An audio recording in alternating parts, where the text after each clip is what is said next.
Good morning everyone. Current affairs to MCQ की series में 18 सितंबर पे हम पहुंच चुके हैं। आई होप आपकी प्रीलिम्स की तैयारी काफी अच्छी चल रही होगी और यहाँ पे द हिंदू के जो करंट अफेयर्स हैं उसको हम एमसीक्यू के थ्रू कवर करेंगे। This is brief introduction about me. My name is Prince Luthra, all India rank 577।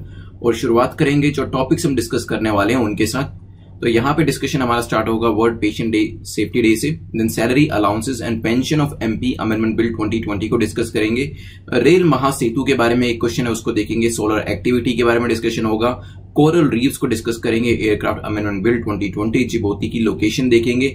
Institute of teaching and research के बारे में डिस्कस करते हुए कपिला वस्यान के ऊपर एक क्वेश्चन देखेंगे। एंड फाइनली इलेक्ट्रिसिटी कंसर्निंग एक एमसीक्यू है और देन सब कुछ रिवाइज करने वाले हैं। आप में से काफी सारे लोगों ने अपना रिज्यूमे जो था वो मुझे भेजा है और हमारी जो टीम है वो इसको एनालाइज कर रही है। आप अभी भी चाहें तो एंट्रीज अपनी भेज सकते हैं।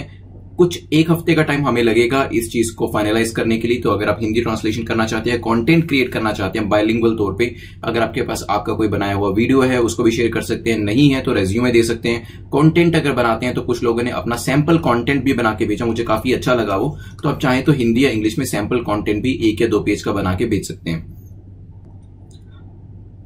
और बेल आइकन को यहाँ पे मैं आपको प्रेस करने के लिए हमेशा कहता हूं, इसे प्रेस कर दीजिएगा ताकि आपको नोटिफिकेशंस मिलते रहे।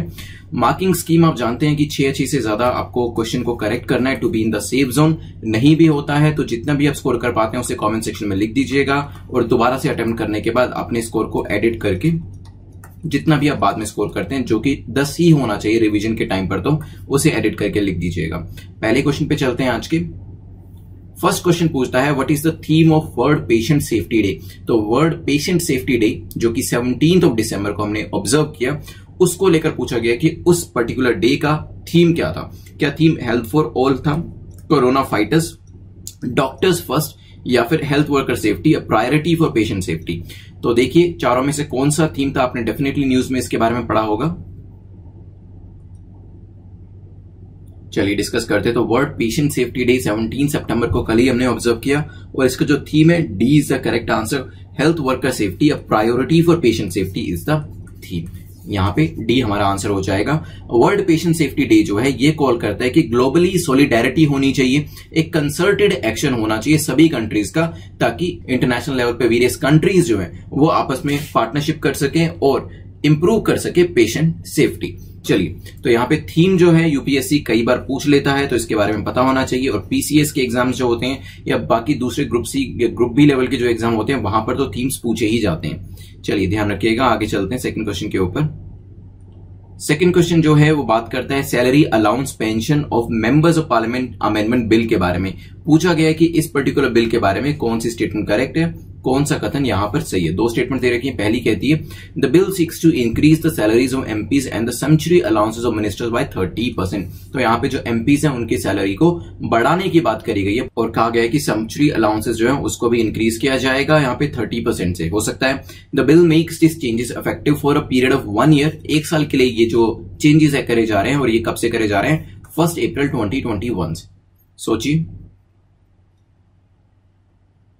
चलिए डिस्कस करते हैं। तो यहां पर आपको पता है कोविड-19 की वजह से काफी ज्यादा इकोनॉमी को इंपैक्ट हुआ है। तो यहां पर एमपीज ने अपना कंट्रीब्यूशन देते हुए ये कहा है कि यहां पर reduction in the salary allowances and pension of members देखा जाएगा, वो भी 30%। तो यहाँ पे इसी वजह से salary allowance and pension of members of parliament bill जो है वो लाया गया था। 30% की यहाँ पे कटौती करी जाएगी in the sanctuary allowances salaries of MPs. तो एमपीज की सैलरी के अंदर और सैंक्चुअरी अलाउंसेस के अंदर जो कि मिनिस्टर्स को मिलते हैं उसमें 30% का रिडक्शन देखा जाएगा। It also seeks to reduce the constituency allowance. तो अपनी अपनी कॉन्स्टिट्यूएंसी के लिए जो पैसा दिया जाता था, अलाउंस दिया जाता था, जो ऑफिस एक्सपेंसेस के लिए पैसा दिया जाता था, एमपीज को वहां पर भी कटौती देखने को मिलेगी। तो इंक्रीज करने का सवाल नहीं उठता है। पहले तो हमें अपनी इकोनॉमी को रिवाइव करना है। कोविड-19 की वजह से काफी नुकसान हो चुका है, इसी वजह से पहली स्टेटमेंट हमारी इनकरेक्ट होती है। अब बात करते हैं कि विद इफेक्ट ऑफ किस डेट से आने वाला है। तो ये 1 अप्रैल 2020 से ही इसको इंपैक्ट में लाया जाएगा। 1 साल के लिए लाया गया है। अगर आगे भी लगता है हमें कि अगर कोरोना की वजह से इकोनॉमी इंपैक्ट होती है तो इसको फर्दर एक्सटेंड भी किया जा सकता है। तो यहाँ पे सेकंड स्टेटमेंट जो है 2021 से नहीं है, 2020 से है। आंसर हमारा क्या हो जाएगा, डी, क्योंकि कोई भी स्टेटमेंट दोनों में से ठीक नहीं है। काफी अच्छा एक जो इनिशिएटिव है वो हमारे लीडर्स ने लिए, क्योंकि अगर लीडर्स ऐसा करते हैं, अपनी सैलरी के अंदर रिडक्शन करते हैं, देन ये चीजें बाकी के पब्लिक सेक्टर एंटरप्राइजेस के अंदर भी इंप्लीमेंट करी जा सकती है, बाकी के सेक्टर्स के अंदर भी इंप्लीमेंट करी जा सकती है कि हर किसी को कुछ ना कुछ जो है सेक्रीफाइस करना चाहिए अपना शेयर, ताकि इकोनॉमी को रिवाइव यहां पर किया जा सके। और जो अवेलेबल पैसा गवर्नमेंट के पास होगा वो इंफ्रास्ट्रक्चर को लाने के लिए यूज किया जा सके। चलिए चलते हैं नेक्स्ट क्वेश्चन के ऊपर। क्वेश्चन नंबर 3 देखते हैं। A 1.9 kilometre rail Mahasetu has been inaugurated in which state? तो कौन से स्टेट के अंदर 1.9 किलोमीटर रेल महासेतु जो है इसका इनॉग्रेशन किया गया है? क्या मध्य प्रदेश में किया गया है, कर्नाटका में, बिहार में या फिर आसाम में? सोचिए क्या आंसर होगा, फिर इसको डिस्कस करते हैं। चलिए डिस्कस करते हैं। तो प्राइम मिनिस्टर नरेंद्र मोदी जो है वो आज डेडिकेट करने वाले हैं इस नेशन को द हिस्टोरिक कोसी रेल महासेतु। ठीक है, तो ये मेगा ब्रिज जो है ये नेशन को डेडिकेट किया जाएगा 18 सितंबर, मतलब आज 2020। द कोसी रेल महासेतु जो है वो 1.9 किलोमीटर इसकी लंबाई रहेगी। पहले भी यहाँ पे एक मीटर गेज हुआ करती थी, लेकिन बाद में किसी न किसी रीजन की वजह से, हैवी फ्लड की वजह से बेसिकली, और काफी ज्यादा अर्थक्वेक की वजह से वो डिस्ट्रॉय हो गई। लेकिन अभी दोबारा से इसे बनाया गया Kosi mega bridge line project, जो कि सैंक्शन किया गया था सबसे पहले गवर्नमेंट ऑफ इंडिया के द्वारा इन 2003 एंड 4, और अब इसे लेके आया गया है कहां पे? बिहार में। तो सी हमारा यहां पे करेक्ट आंसर हो जाएगा। चलते हैं नेक्स्ट क्वेश्चन के ऊपर। नेक्स्ट क्वेश्चन जो है सोलर एक्टिविटी के बारे में बात करते हैं। पूछा गया विच of the following statement solar activity के बारे में करेक्ट है? क्यों बनाया है? बिकॉज रिसेंटली साइंटिस्ट जो है नासा से and national oceanic atmospheric administration that is NOAA, तो नासा और NOAA के जो साइंटिस्ट है इन्होंने अनाउंस किया है एक prediction about the new solar cycle, जिसको ये सोलर साइकिल 25 कह रहे हैं। तो यहां पे उनको ऐसा लगता है कि जो सोलर साइकिल 25 है ये स्टार्ट हो चुकी है, इट इज ऑलरेडी बिगन। अब ये क्या है वो हम देखेंगे, बट पहले स्टेटमेंट को देखते हैं। पहली स्टेटमेंट कहती है solar activity varied with the stages of the solar cycle which last on an average for 11 years. तो सोलर एक्टिविटी जो होती है वो वेरी करती है किसके साथ? सोलर साइकिल के डिफरेंट स्टेजेस के साथ, और ये जो पूरी सोलर साइकिल होती है एवरेज ऑन एन एवरेज 11 साल की होती है। Second, solar cyclism no implication for life and technology on earth. तो life and technology on earth के ऊपर इसका कोई ज्यादा इंपैक्ट या कोई ज्यादा इंप्लीकेशन नहीं होती है। सोचिए क्या आंसर होगा, फिर डिस्कस करते हैं। चलिए डिस्कस करते हैं। तो सोलर एक्टिविटी के बारे में पहली स्टेटमेंट है solar activity varied with the stages of solar cycle. तो यहां पे सोलर साइकिल के बारे में बात करी जा रही है, तो क्या सोलर एक्टिविटी चेंज होती रहती है? तो यस, पूरी सोलर साइकिल के अंदर जो सोलर एक्टिविटी है उसकी जो इंटेंसिटी है और वेरियस स्टेजेस के अंदर जो एक्टिविटी है वो वेरी करती रहती है, और ऑन एन एवरेज जो पीरियड होता है 11 साल का होता है। बिल्कुल ठीक है। सोलर साइकिल के टाइम पर जो इंप्लीकेशन होती है, जो इंपैक्ट होता है, वो हमारी टेक्नोलॉजी के ऊपर भी होता है, अर्थ के ऊपर जो होती है, लाइफ के ऊपर भी होता है, इवन जो हमारे एस्ट्रोनॉट स्पेस में होते हैं उनके ऊपर भी इसका इंपैक्ट होता है। तो there is no implication, statement गलत हो जाएगी। There is a lot of implication, ध्यान रखिएगा। अभी नासा और NOAA that is national oceanic and atmospheric administration ने अनाउंस किया है कि जो नई साइकिल है सोलर साइकिल 25 जिसको नाम दिया गया है वो स्टार्ट हो चुकी है, ऐसा उनका मानना है। दैट्स वाई सोलर साइकिल 25 जो है ये न्यूज में थी। तो हमारा आंसर क्या हो जाएगा? आंसर विल बी बी, क्योंकि सिर्फ पहली स्टेटमेंट हमारी करेक्ट है। चलिए नेक्स्ट क्वेश्चन पे चलते हैं, which is question number 5। Question number 5 जो है कोरल रीफ्स के बारे में है। कोरल रीफ्स के बारे में 3 स्टेटमेंट दिया, आपसे पूछा है। बेसिकली एनवायरमेंट इकोलॉजी का क्वेश्चन है, क्योंकि कुछ इससे कंसर्निंग न्यूज में था। क्या था वो बता देता हूं। Environment ministerial meeting EMM of G20 countries, ये अभी हुआ था वीडियो कॉन्फ्रेंसिंग के through under the presidentship of kingdom of Saudi Arabia. तो यहाँ पे एनवायरमेंट मिनिस्ट्रियल मीटिंग जो हुई थी, आप देख रहे हैं कि G20 की जितनी मीटिंग्स होती हैं, फाइनेंशियल मीटिंग्स होती हैं, जो एनवायरमेंट मिनिस्ट्रियल मीटिंग्स होती हैं, वो सभी अभी वीडियो कॉन्फ्रेंसिंग के थ्रू हो रही है। और जो प्रेसिडेंटशिप है, प्रेसिडेंसी अभी सऊदी अरेबिया के पास है। तो यहाँ पे इस मीटिंग के अंदर कुछ चीजें ऐसी डिस्कस करी गई जिससे हमें पता चलता है कि कोरल रीफ जो है उसके ऊपर क्वेश्चन आ सकता है, क्योंकि कहीं पे भी करंट में कुछ ऐसी चीज जो कि स्टैटिक की है वो डिस्कस होती है, तो वो इंपॉर्टेंट हो जाती है एग्जाम के पॉइंट ऑफ व्यू से। पहली स्टेटमेंट को देखते हैं, यहाँ पे क्या बात करी जा रही है। Polyps are shallow water organism which have a soft body covered by a calcareous skeleton. तो यहाँ पे पॉलिप्स जो होते हैं शैलो वाटर ऑर्गेनिज्म होते हैं, बॉडी किससे कवर होती है? कैल्सेरियस स्केलेटन से, और सॉफ्ट बॉडी होती है इनकी। सेकेंड स्टेटमेंट देखते हैं, coral reefs are built by and made up of thousands of tiny animals coral polyps. तो जो कोरल रीफ्स होते हैं वो किससे बने होते हैं? Thousand of tiny animals coral polyp से बने होते हैं। The tubular skeleton grow upwards and outwards as a cemented calcareous rocky mass collectively called corals। तो यहाँ पे ट्यूबुलर स्केलेटन्स जो होते हैं वो ऊंचाई में ऊपर की तरफ बढ़ते हैं एंड आउटवर्ड्स बाहर की तरफ बढ़ते हैं एज अ सीमेंटेड कैल्सरस। तो सीमेंटेड रहते हैं, बिल्कुल एक दूसरे से जुड़े रहते हैं, रॉकी मास होते हैं इनका और कलेक्टिवली इनको कोरल्स कहा जाता है। एक एक स्टेटमेंट को ध्यान से पढ़िएगा, एनवायरमेंट इकोलॉजी का क्वेश्चन है, फिर इसको डिस्कस करेंगे।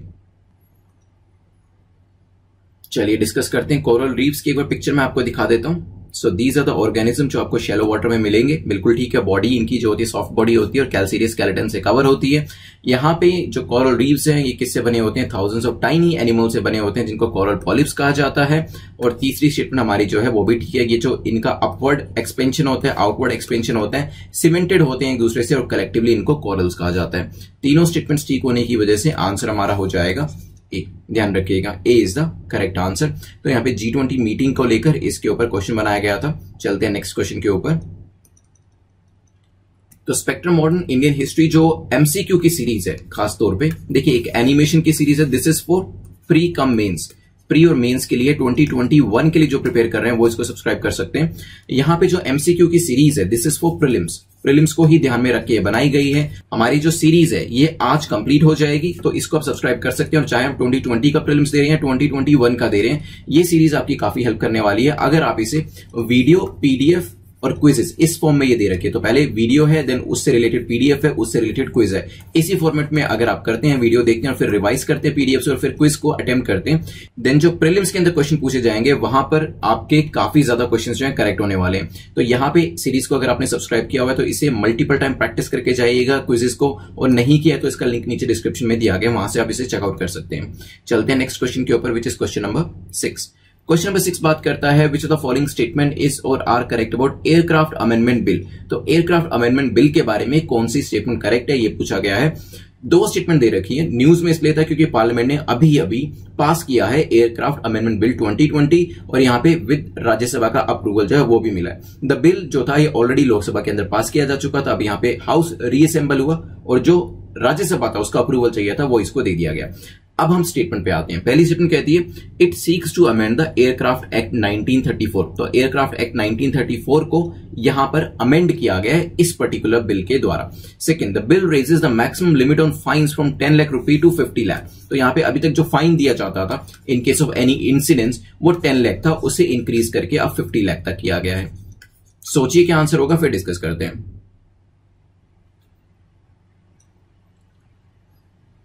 चलिए देखिए, पुराना जो हमारा एयरक्राफ्ट एक्ट था 1934 का था, देखिए ऑलमोस्ट यहाँ पे 90 साल से भी ज्यादा हो चुके हैं इसको, और यहाँ पे कोशिश करी गई है कि इस पुराने एक्ट के अंदर जो जो सुधार करने की जरूरत थी वो करी जाए, और वो यहाँ पे करता हुआ देखा गया है। तो यहाँ पे राज्यसभा ने अप्रूवल दे दी है, तो इस एक्ट को यहाँ पे अमेंड किया गया है। पहली स्टेटमेंट हमारी ठीक हो जाती है। पुराना एक्ट था तो तभी यहाँ पे फाइन भी बहुत कम था, 10 लाख रुपए का फाइन था। इनकेस अगर कोई ऐसा इंसिडेंस होता है, कोई भी एक्सप्लोजिव्स लेके जा रहा है, आर्म्स को कैरी कर रहा है, ठीक है, कोई भी डेंजरस गुड्स जो कि प्रोहिबिटेड है उसको लेके जा रहा है, या फिर कोई भी बिल्डिंग स्ट्रक्चर एरोड्रोम के आसपास खड़ा किया गया है ऐसी रेडियस के अंदर, मान लीजिए आपका एयरपोर्ट है और एरोड्रोम का रीजन है, उसके अंदर अगर कहीं पे भी अनवांटेड बिल्डिंग जो है उसको खड़ा किया गया, अनवांटेड स्ट्रक्चर को खड़ा किया गया, तो वहां पर भी जो फाइन है उसको 10 लाख से बढ़ाकर 1 करोड़ तक का किया गया है, ताकि इस तरीके की एक्टिविटीज को सप्रेस किया जा सके, डेटर किया जा सके। ठीक है, तो सेकंड स्टेटमेंट हमारी इनकरेक्ट है क्योंकि फाइन जो है वो 50 लाख का नहीं है, अब 1 करोड़ तक का फाइन जो है वो लिया जा सकता है। आंसर अगेन हमारा बी हो जाएगा। ध्यान रखिएगा एयरक्राफ्ट अमेंडमेंट बिल के बारे में। चलिए नेक्स्ट क्वेश्चन पे चलते हैं, which is question number 7। Question number 7 जो है जिबूती के बारे में पूछा गया है कि जिबूती को लेकर कौन सी स्टेटमेंट आपकी इनकरेक्ट है, कौन सा कथन गलत है। इंडिया ने क्या किया, अभी जिबूती का code of conduct, Jeddah amendment जिसे कहा गया है, उसे एज एन ऑब्जर्वर इंडिया ने ज्वाइन किया है, और इसी वजह से Djibouti as a country important हो जाती है, और इसकी location geographic point of view से काफी इंपॉर्टेंट होती है। 3 स्टेटमेंट दी है। पहली कहती है Djibouti is a country in the horn of Africa, तो ये जो कंट्री है हॉर्न ऑफ अफ्रीका में फॉल करती है। Second, in the east it is coastline on the Red Sea and the Gulf of Aden। in the east मतलब इसके eastern direction के अंदर एक कोस्ट लाइन है, वो किसकी है, वो रेड सी की है और गल्फ ऑफ एडन की है, हो सकता है।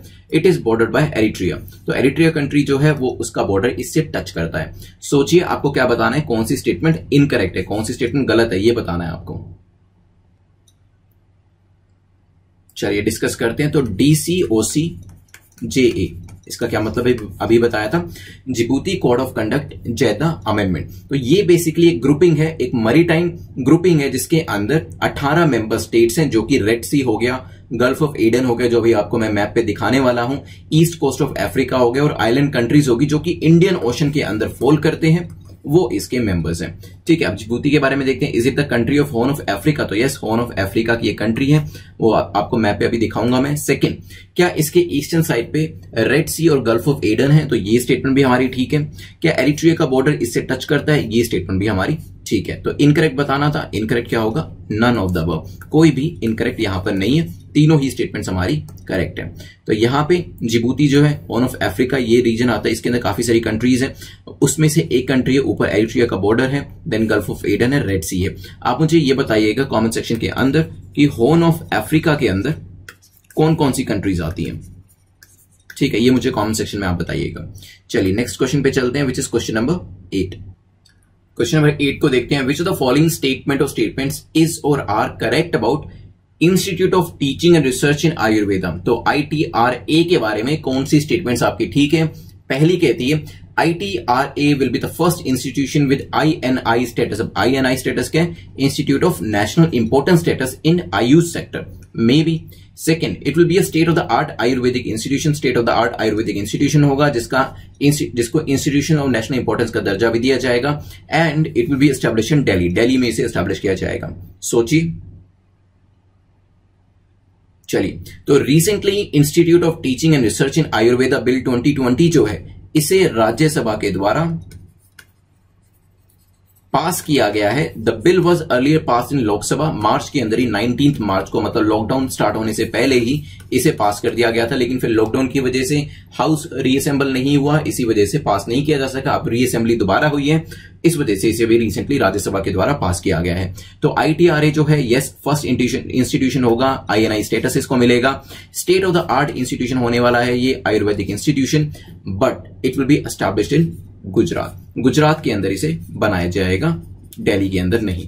तो यहां पे आंसर हमारा क्या होगा, बी, क्योंकि पहली दो स्टेटमेंट्स हमारी ठीक है। तो आयुर्वेदा के अंदर हम फर्दर आगे बढ़ रहे हैं और इस इंस्टीट्यूशन से नई रिसर्च जो है वो बाहर निकल के आएंगी। चलिए नेक्स्ट क्वेश्चन जो है पर्सनैलिटी के ऊपर है, पूछा गया let Kapila Vatsyayan contributed in the fields of, अभी एक लीडिंग स्कॉलर है, क्या क्या इनकी खासियत थी, क्या क्या इनके स्किल्स थे, उनके बारे में हम डिस्कस करेंगे। डॉक्टर कपिला वत्स्यायन जो है उनका निधन हुआ है, she is recently passed away, इसी वजह से क्वेश्चन बनाया गया। तो किस किस फील्ड के अंदर उनका कॉन्ट्रीब्यूशन था, क्या क्लासिकल डांस के अंदर कॉन्ट्रीब्यूशन था, आर्ट के अंदर, ब्यूरोक्रेसी के अंदर, सोचिए फिर डिस्कस करते हैं। चलिए डिस्कस करते हैं। तो कपिला वत्स्यायन जी का जो यहाँ पे कंट्रीब्यूशन रहा है, she has been a scholar in Indian classical dance, art के अंदर उनका कंट्रीब्यूशन रहा है, आर्किटेक्चर के अंदर कंट्रीब्यूशन रहा है, आर्ट एंड हिस्ट्री के अंदर। She also served as a member of parliament and bureaucrat in India, तो ब्यूरोक्रेसी के अंदर भी उनका और मेंबर ऑफ पार्लियामेंट भी उन्होंने सर्व किया है। तो यहां पर पॉलिटिक्स के अंदर भी उनका कंट्रीब्यूशन रहा है। She was also one of the founding director of Indira Gandhi national centre for arts, तो यहाँ पे उन्होंने एज ए फाउंडिंग डायरेक्टर के तौर पर भी किसकी, Indira Gandhi national centre for arts पे उन्होंने सर्व किया। तो यहाँ पे क्लासिकल डांस हो, आर्ट हो, ब्यूरोक्रेसी हो, कंट्रीब्यूशन सभी जगह रहा है, इवन आर्किटेक्चर के अंदर भी उनका कंट्रीब्यूशन देखा जा सकता है। आंसर हमारा हो जाएगा डी। आज के लास्ट क्वेश्चन पे चलते हैं। लास्ट क्वेश्चन पूछता है, as per the 7th schedule of Indian constitution electricity comes in which list. तो यहां पे पावर मिनिस्ट्री ने रूल्स ड्राफ्ट किया है राइट टू इलेक्ट्रिसिटी को लेकर कि राइट ऑफ इलेक्ट्रिसिटी जो है एज अ राइट कंज्यूमर्स को देने की यहां पे बात करी गई है, और इसके रिगार्डिंग रूल्स ड्राफ्ट करने की बात करी गई है पावर मिनिस्ट्री के द्वारा फॉर द फर्स्ट टाइम। इसी वजह से इलेक्ट्रिसिटी कहां पर आती है और आपको पता होना चाहिए, क्या ये यूनियन लिस्ट के अंदर है, कॉन्करेंट लिस्ट के अंदर है, स्टेट लिस्ट में है या फिर रेसिडुअल लिस्ट में है, सोचिए। चलिए, तो इलेक्ट्रिसिटी की बात करें तो यहां पे आती है कॉन्करेंट लिस्ट के अंदर। क्यों ये क्वेश्चन में था वो भी मैंने आपको बता दिया। तो आगे आने वाले टाइम में right of electricity to consumers ये जो है मिल सकता है, इसके कंसर्निंग रूल्स जो है वो ड्राफ्ट किए जा रहे हैं। So B is the correct answer. अभी रिवाइज करते हैं पूरे लेक्चर को, रिवीजन को मिस मत करिएगा, फिर प्रीलिम्स का क्वेश्चन देखेंगे and then winner of the day को देखेंगे। चलिए डिस्कस करते हैं। तो वर्ल्ड पेशेंट सेफ्टी डे जो है, यहाँ पे मैंने आपको थीम बताया था, हेल्थ वर्कर सेफ्टी है प्रायोरिटी फॉर पेशेंट सेफ्टी जो है इसका थीम रहेगा। थीम को मत भूलिएगा। थीम के ऊपर कई बार क्वेश्चन यूपीएससी के अंदर डायरेक्टली जो है क्वेश्चन पूछ लिए जाते हैं इस तरीके के, और ये काफी इजी क्वेश्चन होते हैं क्योंकि इसमें 3 स्टेटमेंट्स नहीं होती हैं, एलिमिनेशन आपको यूज नहीं करना होता है, तो काफी आसान होता है इस तरीके के क्वेश्चन को आंसर करना अगर आपने कहीं ना कहीं उनके बारे में पढ़ा है तो। चलिए 17 सितंबर को वर्ल्ड पेशेंट सेफ्टी डे जो है इसको ऑब्जर्व किया जाता है। चलते हैं नेक्स्ट क्वेश्चन के ऊपर। यहां पे हमने डिस्कस किया था जो सैलरी एंड अलाउंसेज है, तो यहां पे 30% का स्लैश डाउन जो है वो देखा जाएगा 1 अप्रैल 2020 से इसे स्टार्ट किया जा रहा है। देन हमने देखा था 1.9 किलोमीटर रेल महासेतु जो ये है बिहार में लेके आया जा रहा है। पहले भी यहां पे हुआ करता था, मीटर गेज हुआ करती थी, लेकिन फ्लडिंग की वजह से वो डिस्ट्रॉय हो गई थी और अभी से दोबारा से कोसी के ऊपर बनाया जा रहा है। देन नेक्स्ट क्वेश्चन में हमने देखा था सोलर एक्टिविटी के बारे में, तो 11 साल की एवरेज इसकी साइकिल होती है और अभी जो नई साइकिल स्टार्ट होने वाली है उसे सोलर साइकिल 25 जो है NOAA that is national oceanic atmospheric administration NASA के द्वारा कहा गया है। इसके बाद क्वेश्चन था कोरल रीफ्स के ऊपर। कोरल पॉलिप्स होते हैं और यहां पर अपवर्ड और आउटवर्ड डायरेक्शन में फैलते हैं क्योंकि यहां पे G20 की एनवायरमेंट मिनिस्ट्रियल मीटिंग हुई थी, वहां पे डिस्कशन हुआ था, तो इसी वजह से कोरल पॉलिप्स के बारे में, कोरल रीफ्स के बारे में हमने क्वेश्चन बनाया था। इसके बाद डिस्कशन हमारा हुआ था क्वेश्चन नंबर 6 को लेके, जहां पे एयरक्राफ्ट अमेंडमेंट बिल जो है इसे पास किया गया है राज्यसभा के द्वारा, और यहां पे जो फाइन है वो 10 लाख से बढ़ाकर 1 करोड़ कर दिया गया है। एयरक्राफ्ट एक्ट 1934 के अंदर अमेंडमेंट लाई गई है। इसके बाद जिबूती के बारे में देखा था क्योंकि जिबूती का जो DCOCJA है वहां पे हम एज एन ऑब्जर्वर ज्वाइन कर रहे हैं। बॉर्डर एरिटेरिया से लगता है और यहाँ पे गल्फ ऑफ एडन है, रेड सी है, ध्यान रखिएगा इसकी लोकेशन के बारे में, और हॉर्न ऑफ अफ्रीका में कौन कौन सी कंट्रीज आती है वो मुझे बताइएगा। फिर इसके बाद देखा था हमने ITRA के बारे में, जो इंस्टीट्यूट है आयुर्वेदा के ऊपर, स्टेट ऑफ द आर्ट है, गुजरात में लाया जा रहा है और इंस्टीट्यूट ऑफ नेशनल इंपॉर्टेंस का दर्जा इसे मिला हुआ है। फिर हमने डिस्कशन किया था लेट कपिला वात्स्यायन के बारे में, तो क्लासिकल डांस से लेकर ब्यूरोक्रेसी तक, आर्ट से लेकर आर्किटेक्चर तक इनका कंट्रीब्यूशन देखा जा सकता है। फाइनली इलेक्ट्रिसिटी के ऊपर आपको राइट्स मिलने वाले हैं, राइट्स ऑफ इलेक्ट्रिसिटी कंज्यूमर्स जो है, एक ड्राफ्ट जो है वो बनाया जा रहा है, तो जिसमें इलेक्ट्रिसिटी कंज्यूमर्स जो हैं, आप और मेरे जैसे लोग, वो ड्राफ्ट किए जाएंगे कि हम लोगों के राइट्स क्या हैं, और ये कौन बना रहा है, पावर मिनिस्ट्री बनाने वाली है। कॉन्क्रीट लिस्ट में ये सब्जेक्ट जो है दिया होता है, दैट इज इलेक्ट्रिसिटी। 10 क्वेश्चन हमारे कंप्लीट होते हैं।